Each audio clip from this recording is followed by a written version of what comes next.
wuluta tabokole. But then like kuluta abukole, gonna life big abukole, I understand it. But mbama bota birikamale. Okay. Yeah, so birikama fana is like a home. Weekend or like I don't know holiday and all that can be birikama. So I'm like very connected to all these Saturday, I understand. Yeah, you know? mashallah. Problemo like Nimolko Problemo like that's not the real name. What is the real name? And like you've already disclosed your birth name, like birthplace already. Problemo like come here for I'm stage name thing, you know. Yeah, but my real name, government name, is Karamo. Karamo Banja, you know. Yeah. Mashallah, like Karamo, like if you say like Problemo, like in childhood days, you know, Molialo ne Gambia, we are all in the struggle, like from the childhood days. We live in environments whereby you know you wake up to struggle to live up to your expectations. You understand it? So it is like childhood days live up nyadi like abuko kono, you know, like going to school. Which was the school that you went to? Like like if you could remember, you know. Yeah, I mean school like not school life. Ngabe spend Ndausle, you know. Ndaus, okay. From daycare all the way to Yalanes. Yeah, like man, Yalanes not that for now, like you know. Last year I banta, you know, understand. But he come. He stood up for you guys. Even didn't understand. Understand. But neither came by the like a parents all understand. So we part la overload and me and my siblings on island.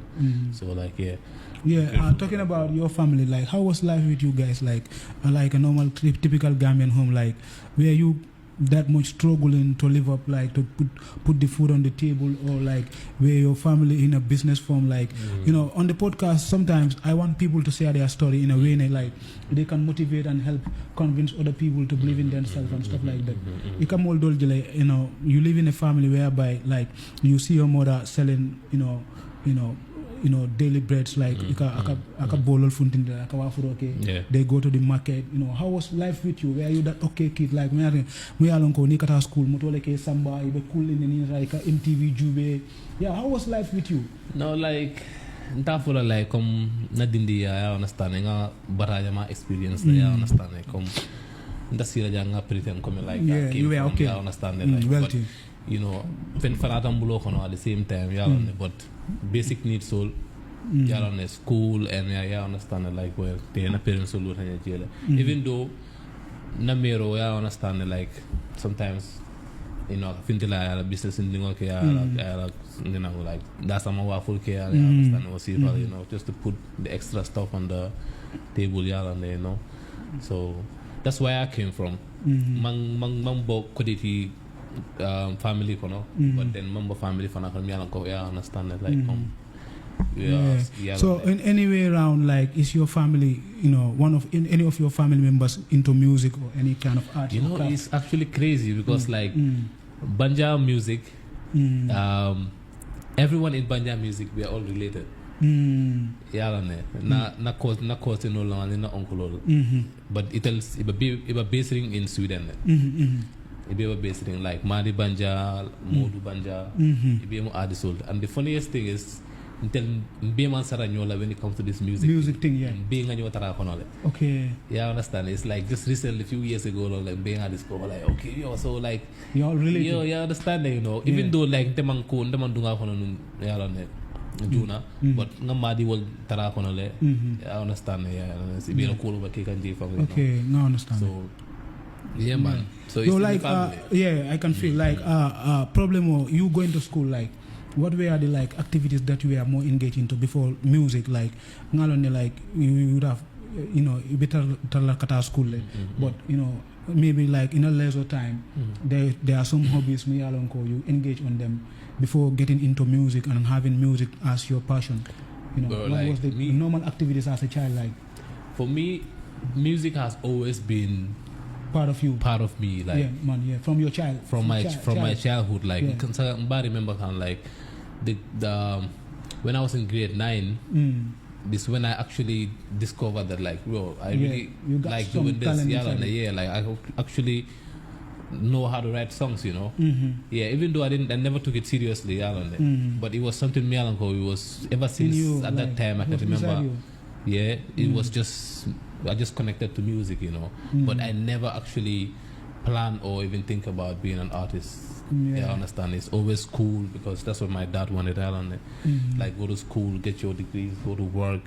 Yeah, I understand. But music, not escape like over and over. What was the plan? What was the target plan after school? Like, without music, what was the plan? Bro, like being a lawyer or being being an accountant, man. 'Cause I love making money, bro. Yeah. So, that's yeah, real, being an accountant, like actually in that school, in that university and everything, you know, like, but you know, still music is something that always always pulls me. Everywhere I go, I just discover that this is something that I cannot escape. So later on, you just realize you just have to accept your fate. So I understand. Like, I can see that in your school days, you've been taking your school so seriously, and you've been so focused on it. Like, for me, it started with just basically writing songs. Because I was just fascinated about like writing songs. Because you be like vibing on music. Like I'm just too curious with like rhymes. Yeah, at that time, like I'm like how do people do it? So I became obsessed with it to a point. But back then it was more about rhyming in English. Okay. Listen to like you know, like for Gambia at that time, you know, Dr. Oluganda will be an embedded in the Mangol Jibela no like TV, I understand it, like Alex Wall to that era, you know, came to the G era will see file, I understand it, you know. But the turning point for me in my writing life is when ST started rapping in Mandinka. I'm like, yo, okay, hold on. So we can actually rap in Mandinka and actually rap in Mandinka, I understand it, on a hip hop beat. I'm like, yo, I want to be like this guy. I want to rap, I want to rhyme like this guy, man. I understand. So ST is like one of the biggest role model for me. When it comes to like writing in Mandinka, I understand it. Then you started skipping your craft of Mandinka. Then I started. It was very hard because then Mandinka come the massive long. So you just have to write in words. Me understand. Iba understand and iba aritla or iba rapla, you know. So like that's how it started. So you just basically create your own. You know, writing. Writing skills. You know. So. Then like then you took the approach to rap.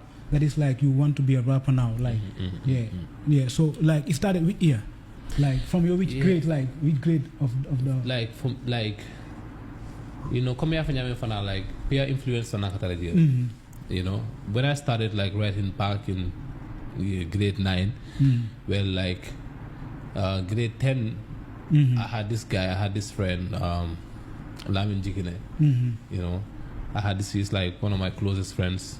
So throughout along, nada Hussein long. Because Hussein la family long, you know. So after telephone that Hussein introduced me, boy, I can't feel boy, na cousin, na demo artist all there, like you guys should link up. So boom, that's how our friendship started ever since till this day. I understand. So for me, like. What time school Jamalto? Manundaus. Hussein be SOS. Hussein Manu SOS. Yeah. That's okay. I'll call him couple like, you know, after school. Bro, until like it wasn't even about music at that time. Just a link lyric, but anytime, everywhere, and we became more like family than I understand anything. So music just was something we both loved doing it, and then we just kept on doing it, you know, like that. Do you see yourself dragged behind because of maybe like to face the people that are in front of you, maybe like Dadawol, Estiwol, maybe like Kombonka Wol? They are all your brothers. You cannot spit bass against them. You understand? And musical, you have to spit bass to take over. One way understand it. Is that dragging? Is that trying to? Maybe it's not. Maybe it's the other way around. Maybe it's a lamalati. Yeah, I understand it. They don't want to smoke. How about that then, boy? Maybe all of it, But I mean, like I have love for all the brothers in music. Because they could rap. There is no a rapper without echo tripping there is no a rapper without spitting bars against. Man, I understand. I get it. Rapping does not go with a lot of positive lyrics like D&D. I don't understand. I know. But that's the thing, though. Like, not everybody want to smoke, you know. So it's Prvblemo, man. So you ever live in your Prvblemo, like, you know. So, obviously, yeah. But for me, bro, like, it's just the energy that comes with me, bro. Okay. Like, if I'm supposed to come for you, bro, like, if anybody go on a better energy. Okay, no problem. I understand it. Yeah, it didn't feel like in your laughter car for fans, sorry. Yeah, after that come like Molba Chokila Jam for next time. Yeah, you know. Yeah, but for that, like, fans only like you appreciate ba Kelafong, like from day one, from the first song I mean release. I've been seeing positive energy, like in the comment sections, even though Hital Katarajira, but you know it's all part of it. Yeah, I understand. Like I've seen positive, like the encouragement, all into the band and in that on the more fans of the interact, like you understand. So I'm like, yo, I'm actually making the people happy out here, you know, like entertaining people, you know. So I actually want to do this, man. I want to keep doing this. So fans on back for that, like. Allah Baraka, you know, for all the support and love for Album Show. Yeah, any message to the Gambian music industry, like a large, like everybody, mulbe industry in Konohanga.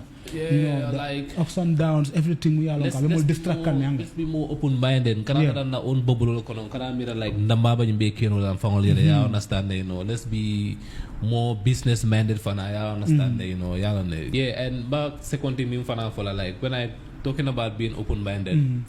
Gambia, like, let's understand that, like, their industry cannot function without songwriters, which is something me and Uncle Jang, like, we can frown upon back, you know. So let's be more open-minded, and inviting people to be part of your to work on your projects. Yeah, I understand it. You cannot do everything alone, bro. Like music is too broad for either mitra sitting like I understand it will ego kind of like that, you know. So let's be more open-minded and cannot react to feeling so, you know. Yeah, man. Yeah.